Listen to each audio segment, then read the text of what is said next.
Okay, yes, we have a very hard-working crew that have helped put this together today. But ladies and gentlemen, excellencies, I want to welcome you to this extraordinary SDG pavilion. My name is Mariam, and it's a pleasure and a privilege to be with you in this unique space that we're in today.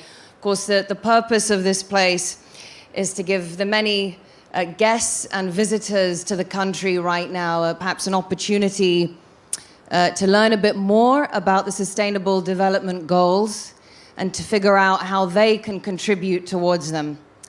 I'd like to take this opportunity to also thank Her Highness Sheikh Moza bint Nasser for her leadership and her vision in terms of creating a world of justice and equality for all. And of course, for her support for the Education Above All Foundation. I must confess that I've only recently become familiar with the work of this foundation. I've learned about their activities in recent months, and it's been fascinating to see the ways in which they've been engaging with communities around the world, and also exploring different innovative ways of learning to really harness the power of quality education towards creating a world of positive, sustainable, and inclusive change. And for me, that is really the beauty of the SDGs.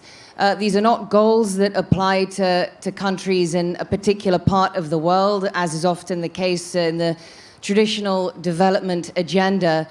It's about everyone, every country in the world facing down its particular challenges and doing their part.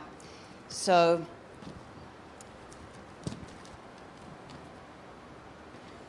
it's wonderful to be able to welcome you all for this.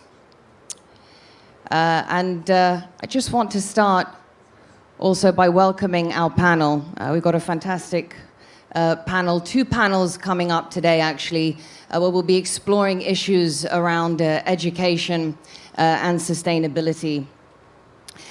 And I want to urge all of you here today to use this little bit of time and space for reflection, because we know that listening is an important part of the innovation process, whether we want to change a single habit or transform an entire system of education.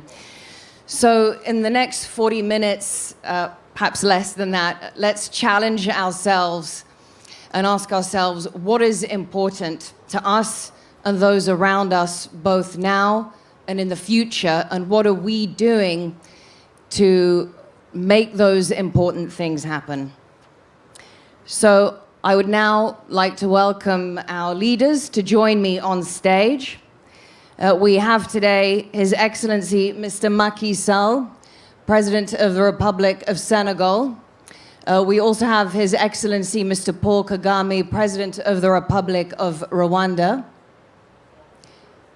His Excellency Mr. Mohammed Al-Jasser, President of the Islamic Development Bank. And the Right Honourable James Cleverly, Secretary of State for Foreign, Commonwealth and Development Affairs. Gentlemen, if you could join me here on stage.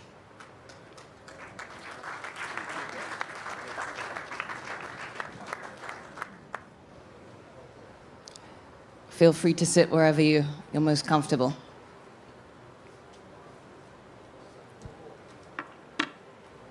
Okay, so Mr. Macky Sall, maybe I will begin with you. And gentlemen, if I can just preface this by saying, if you could keep your comments to time. We're trying to run a very tight schedule. I know there are people who are very busy. We have to get them out of the room.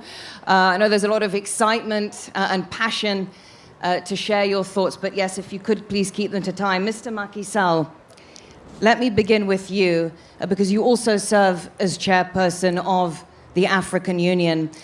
Senegal is a country with a long coastline, one of the highest rates of forestation in West Africa, and a significant part of the Sahel. What actions is your government taking to enable sustainable development in the country?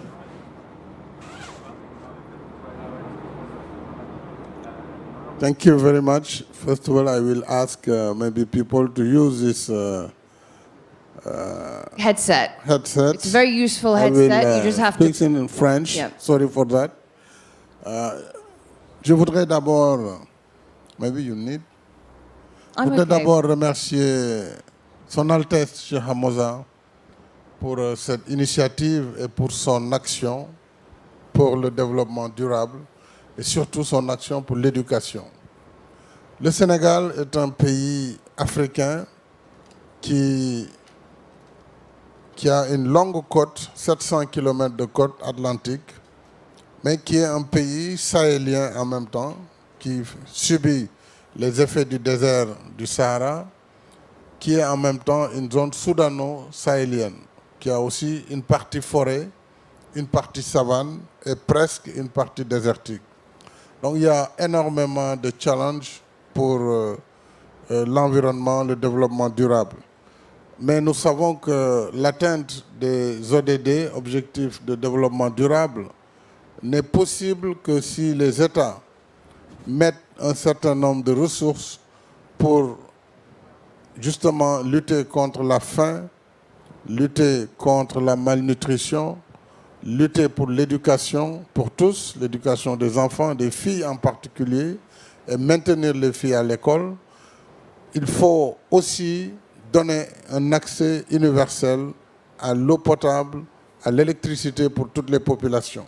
Alors ça fait beaucoup de défis pour des économies souvent très faibles et il faut aussi une énergie durable, ce qui nous ramène sur la question climatique et ce qu'ensemble nous devons faire pour que notre planète ne puisse pas connaître une évolution négative.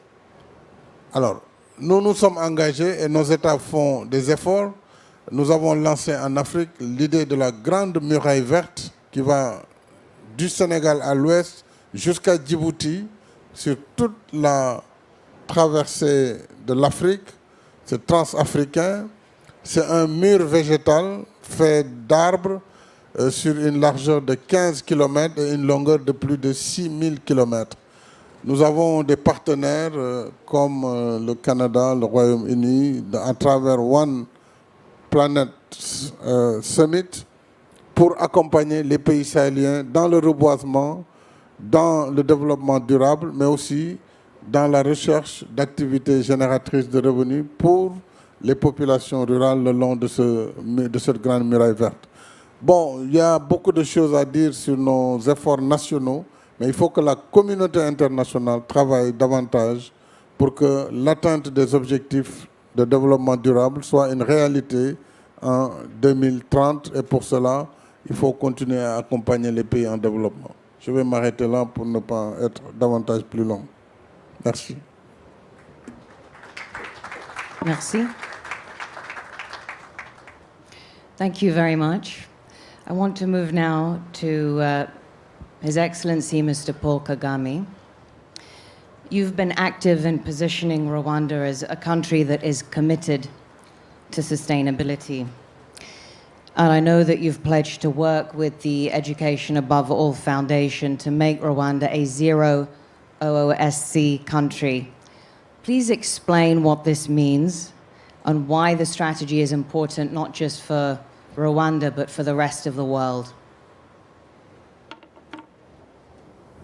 Well, thank you very much. First of all, let me thank our host, Her Highness Sheikh Hamoza, for inviting us to this high-level panel on the matters of sustainability, but education, as again is said in the subject matter, comes above everything else because educating a human being right from childhood will enable us to understand the environment we live in, whether it is to do with the climate or other aspects of our environment. So that's the basis of our concentration on education, which we want every Rwandan child, as we would wish for the rest of the world, to have an education, an opportunity to an education. And in fact, with all the efforts applied and the support of different partners, including Sheikh Moses Foundation, who does good work in our country, and we worked together. I remember her efforts as well.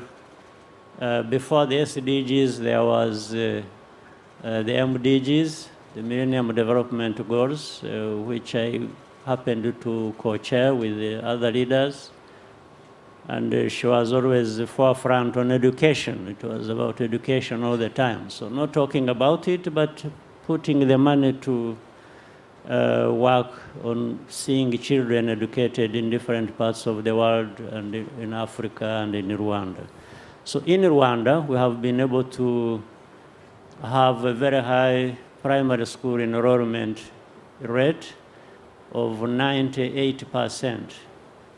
And, but still we have children who are not yet fitting into that system to benefit.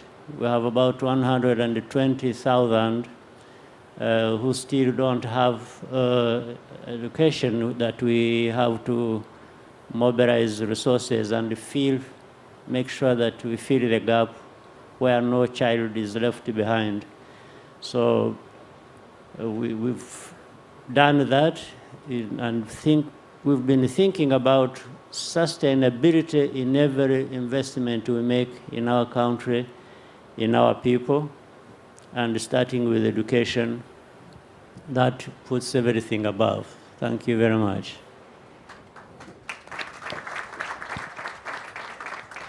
Thank you very much, Mr. Kagame. And I think your country has a particularly young population as well, so education is definitely where the focus needs to be. I wish to get now some reflections from you, from Mr. Mohammed Al Jasser, President of the Islamic Development Bank. And you come to the problem of finding ways for our world to be more sustainable from a different perspective, perhaps, because your organization has engaged in innovative financing support for education and other goals. Please give us a short summary of your future plans. Thank you very much. Bismillah ar-Rahman ar-Rahim. Thank you, Your Highness, for this invitation and for this gathering. The Islamic Development Bank Group has been very active in supporting our 57 member countries to achieve the SDGs through development interventions in various sectors and thematic areas, including education, health, infrastructure, agriculture, water, climate change, women and youth empowerment programs, to name a few. In addressing the development financing gaps, the Islamic Development Bank Group has worked closely with several international partners, global financial institutions, and United Development Agencies. Through close collaboration with strong support of its partners, such as the King Salman Humanitarian Aid and Relief Center in Saudi Arabia, the Qatar Fund for Development, and Gates Foundation, the bank established a $2.5 billion Lives and Livelihoods Fund in 2016 to support populations affected by extreme poverty in the member states. LLF has made a significant impact on the lives of millions of people. Another important initiative that I can mention here is with Education Above All. Under this initiative, we partnered with the Islamic Development Bank Group's poverty reduction arm, the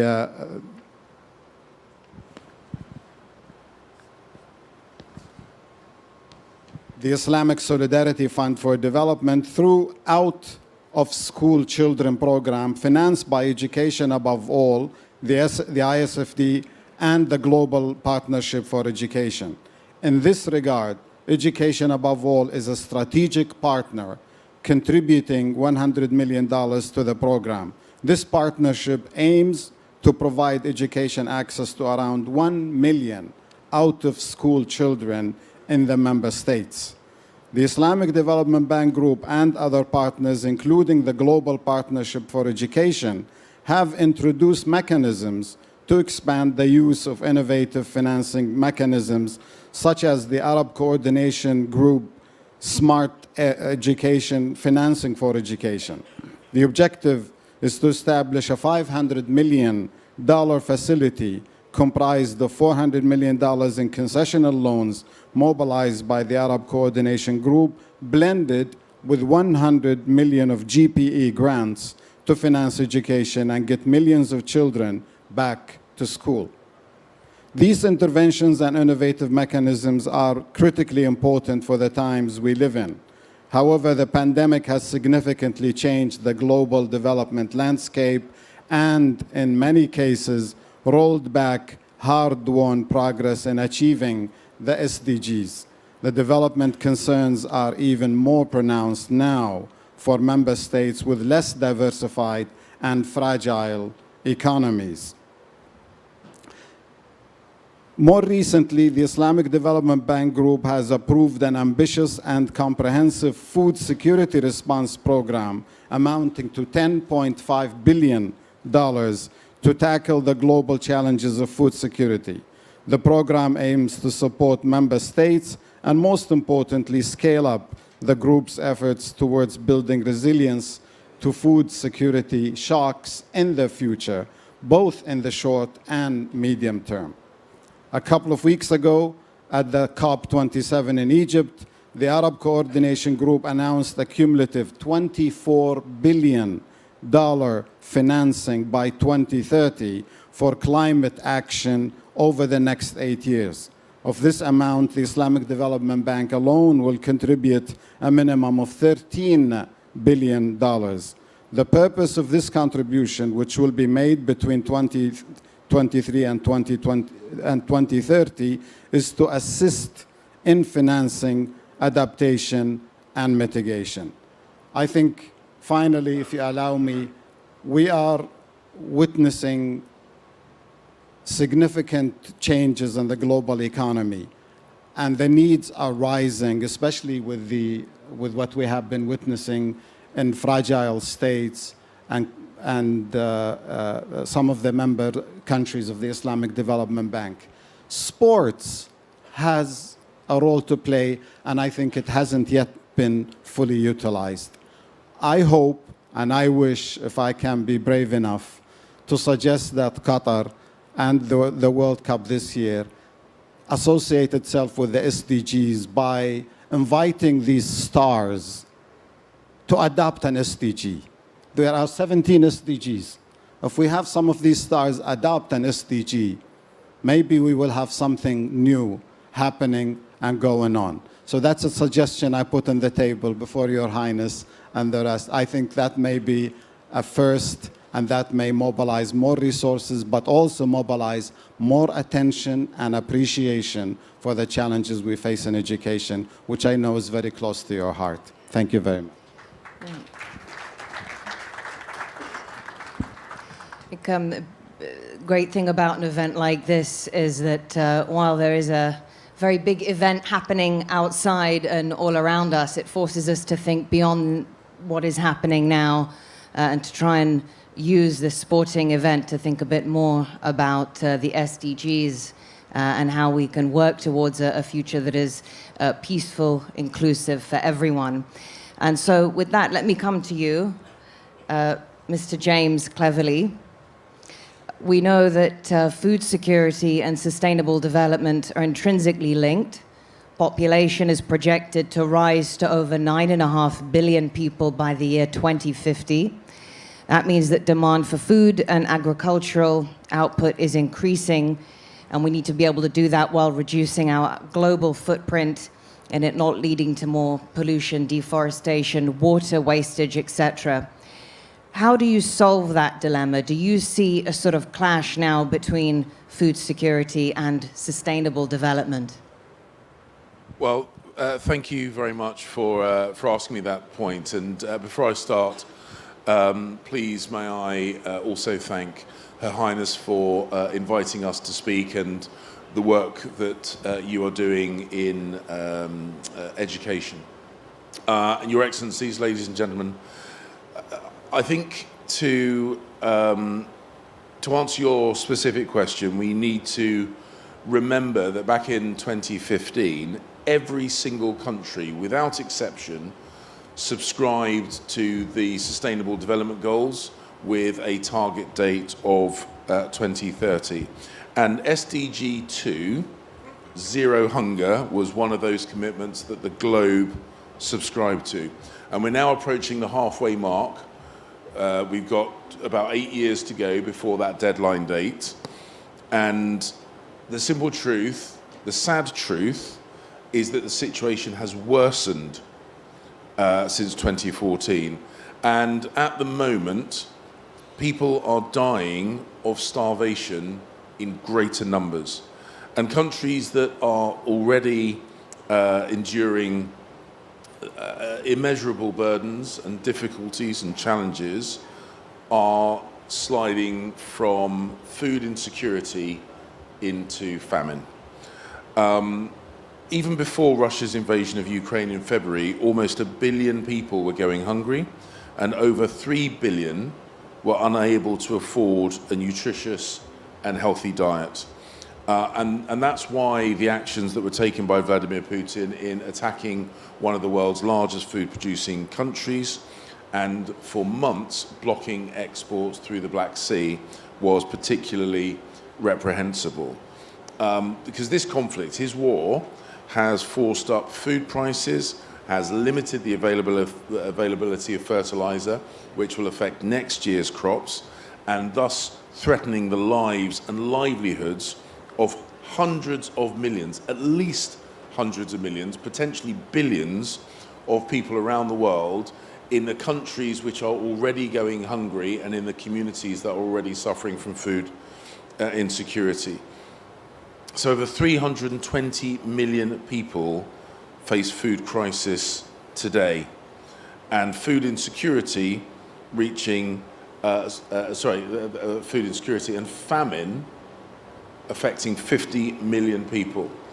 Across East Africa, more than 68 million people require emergency food aid, and the countries in the Horn of Africa are suffering the 4th season of failed rainfall.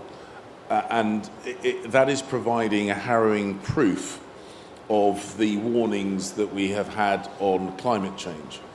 We're talking today about education, and of course, in order for children in any circumstances to really gain the most from education, they need to be well nourished. And now we see the combination, the cumulative effect of climate change, of conflict, of food insecurity, and then the failure to be able to get every single child into education, which is the goal of the SDG 2. The UK will continue to play its part. We aim to spend £156 million in East Africa over the next 3 years, and we will continue to be a leading humanitarian and development donor. But the existing systems have been in place since those commitments were made in 2014, and what we have seen is they have not yet succeeded in achieving their goals. So we do need a new way of working. That's why I was very pleased to hear the commitments from the Islamic Development Bank, because in addition to direct support, we need to leverage in climate finance, development finance, to help build more resilient communities around the world. Forgive me, do you mind if I ask you, do you think the UK could do more? Well, the UK is going through a very, very difficult economic situation at the moment, as anyone that sees the news will recognise. And the proportion of our GNI that we are spending on development is less than we've done in the past and less than we would aspire to do. but we still remain a significant donor on the world stage. But also, we do have real expertise in financial services, which we aspire to work with development banks. We have British Investment International, which is seeking to expand the work that it does in applying innovation, financial technology and other forms of technology to address these problems. So I think every country could do more, every country aspires to do more. We intend to apply not just money, but also technical expertise to some of these challenges. And we will always do so, and I see a number of friends in the room. We'll always seek to do so in close cooperation with our friends and partners around the world. Mr. Cleverly, so many more questions I could ask, but to keep to time, I will conclude there. Thank you very much, and I want to thank all of our esteemed panelists. Thank you very much for taking the time to join us and to share a little bit of insight as to what is happening in your own respective countries and the effect it can have for everyone else as we move towards those SDGs. Thank you very much to Mr. Macky Sall, Mr. Paul Kagame, Mr. Mohammed Al Jasser, and James Cleverly. So, gentlemen, if I can ask you to take your seats. And I will now invite 3 more leaders to join me on stage. I'm very pleased to say we have joining us today Dr. Tedros Adhanom Ghebreyesus, Director General of the World Health Organization. Please, if you could join me here. We also have the Right Honorable Harsit S. Sajjan, Minister of International Development and Minister responsible for the Pacific Economic Development Agency of Canada. And we can also welcome Mr. Kailash Satyarthi, Nobel Peace Prize laureate and UN SDG advocate. Thank you very much.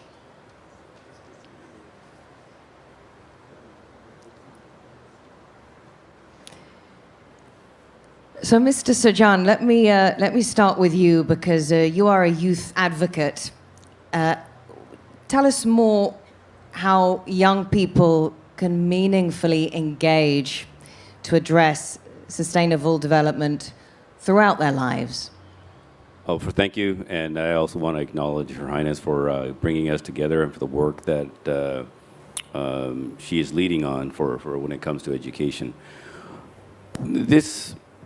When it comes to education, I just want to, when I was watching the video earlier before we started, it actually makes me very emotional because it talks about what we need to do. And the simple answer is succeed.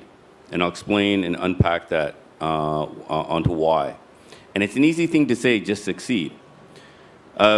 First of all, it's important for us to get the youth excited. But through that excitement, we have to give them the tools. We have to give them the tools of what it means to get educated. And through that education, they're going to be able to contribute in their own way. And I'm going to share with you one very quick example.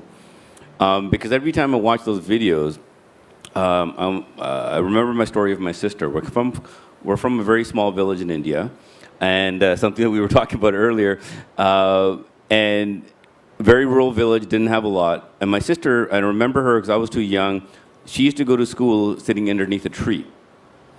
And right now, she's on her 4th company, she's a Harvard grad, and she's making it possible for hiring young girls and creating foundations and giving money and doing all the work that we want them to do.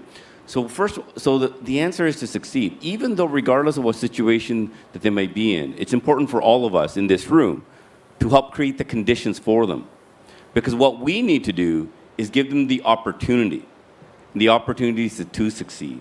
And when they're given this opportunity, they themselves will become the mentors and make it life possible for others to succeed. And people see myself as a minister, but I want to always remind them of what my sister has been able to accomplish because someone gave her that opportunity. And it was Canada that gave us that opportunity. So one of the things now, what I'm doing as Minister of International Development and for Canada is to work with our like-minded partners to create an opportunity through our Feminist International Assistance Policy to create the opportunity through education. But we also, it's not just education, we need to make sure there's nutrition there, making sure that people have the appropriate food, as James was talking about, and in making sure that they're healthy. So we have to put the whole package together to give them that opportunity, and I'm very confident when they succeed, they in turn will give back. Thank you. Sister sounds like a very impressive lady, and it's good of you as her brother to point to her achievements rather than emphasizing your own. So, yeah, brownie points for that. Mr. Kailash Sayarthi, you are a long-time champion as some of the people who are most negatively impacted by global inequities. Can you share with us some of your observations on the significance of the SDGs, especially with regards to education, particularly for working children, and why solutions to them involve each and every one of us from across the globe? Thank you. First of all, I would like to applaud the leadership of Her Highness Sheikh Hamaza and congratulate her for her initiatives. Once I met a girl who was stitching football in Pakistan, 8-9-year-old girl. She asked me, "Can I ever dream to play football?" Today, since we are sitting here in FIFA World Cup, I remember her fondly. I met a girl, teenage mother, on the streets of Bogota with her little child, few months old child. And she asked me, "Can I have a dream for my child so that she can go to school? This is my only dream." I freed a girl from slavery in India, intergenerational slavery. And she asked, "Why didn't you come earlier?" For me, Your Excellencies, SDG is the cumulative dreams and aspirations and future of all these children in the world. Today, 160 million children are working as child laborers. This is for the first time in 20 years, the number of such children increased after SDGs. And the worst sufferers are our African children. Their number has increased much more, particularly in sub-Saharan Africa. These 160 million child laborers means 160 million empty seats in classrooms. This also means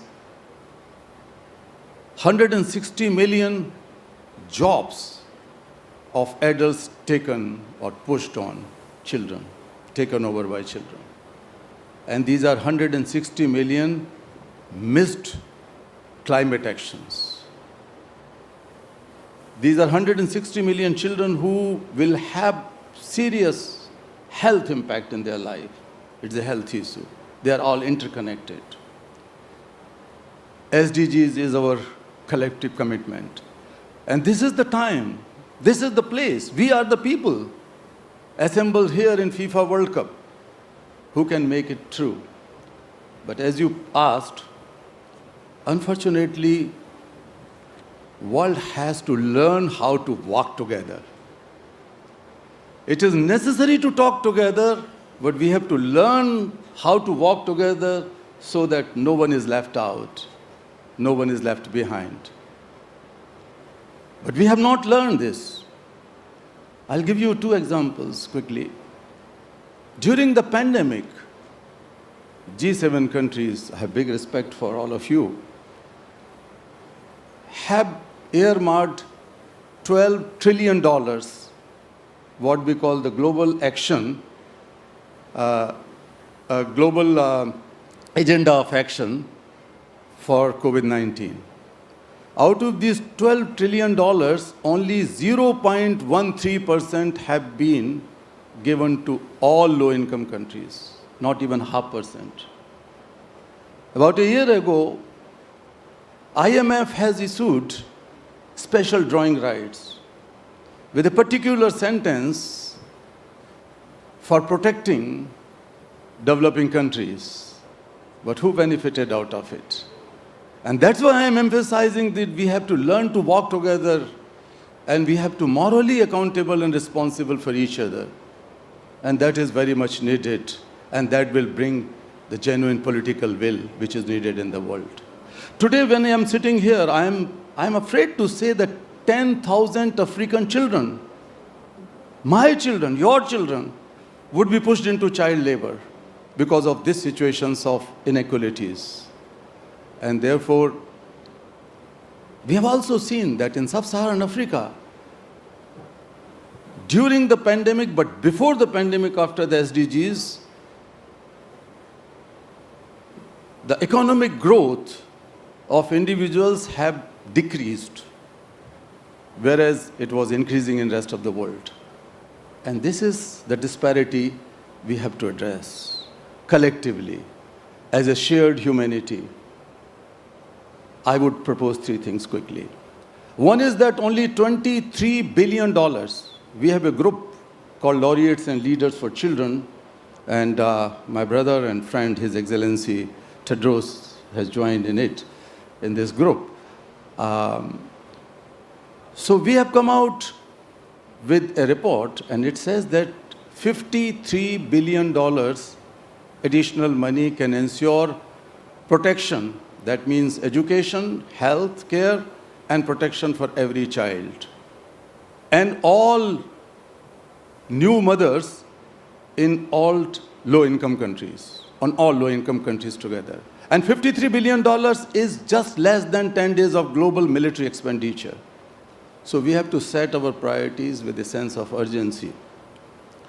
Another thing is that we have to fill the financing gap in education.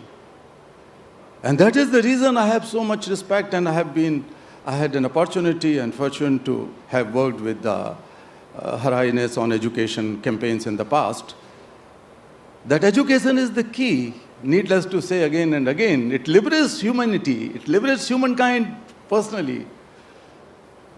So dear friends, dear sisters and brothers, I am speaking on behalf of all those 160 million children who are left out.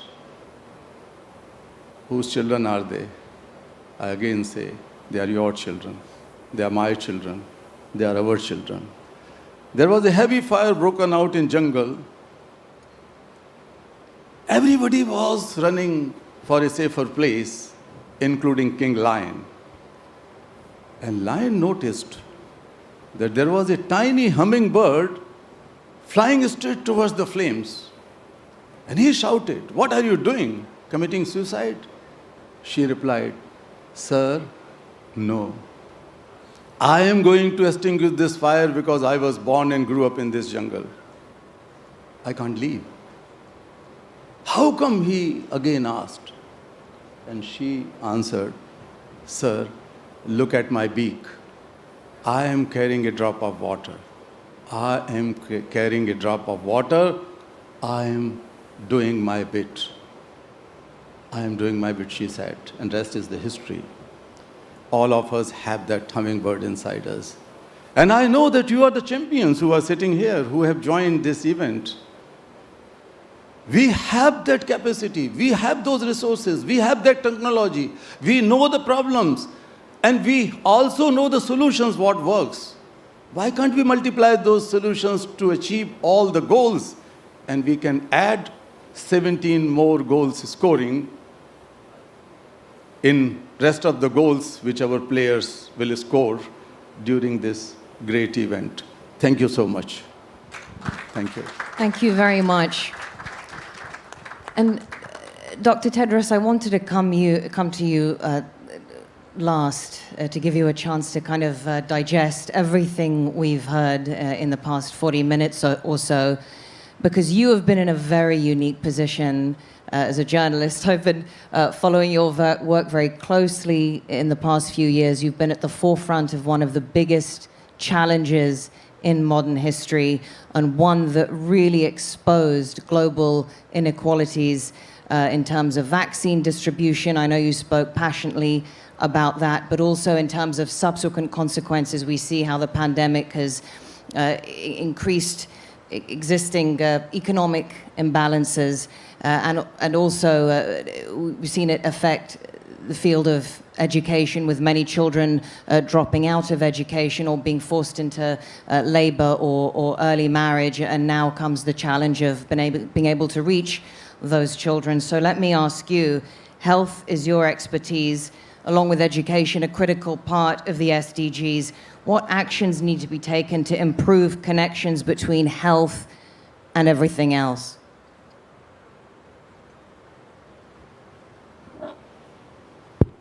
Thank you very much. I would like to join others also in thanking Her Highness for your leadership. Shukran jazilan. I think if this COVID has taught us anything, it's the centrality of health. When health is at risk, everything is at risk. We have seen, during COVID, health crisis becoming an economic crisis, a social crisis, a political crisis. And the whole world was taken hostage. And you have already said it, all the impacts that follows. So the centrality of health now, because of COVID, I think everybody is understanding it. And in order to address health, especially with regard to SDGs, I think understanding its centrality is important. Because if you take, for instance, talk about promoting health, the health sector alone cannot do it. Because if you want to promote health or lead a healthy lifestyle, you have to address the food we eat, the environment we live in, or the other factors, could be commercial factors, social determinants, and so on. So it actually brings almost all sectors, or it touches all sectors. And to lead a healthy lifestyle, whether it's an individual level, family, or community level, I think all the sectors should work towards health. And that's why we have been saying really to make progress on health, the whole of government and whole of society approach is very important. Because without the interplay of all the sectors, we cannot promote health. And for all of us, I think it's very clear that instead of disease management, managing disease, keeping people healthy is the most important, and addressing the root causes.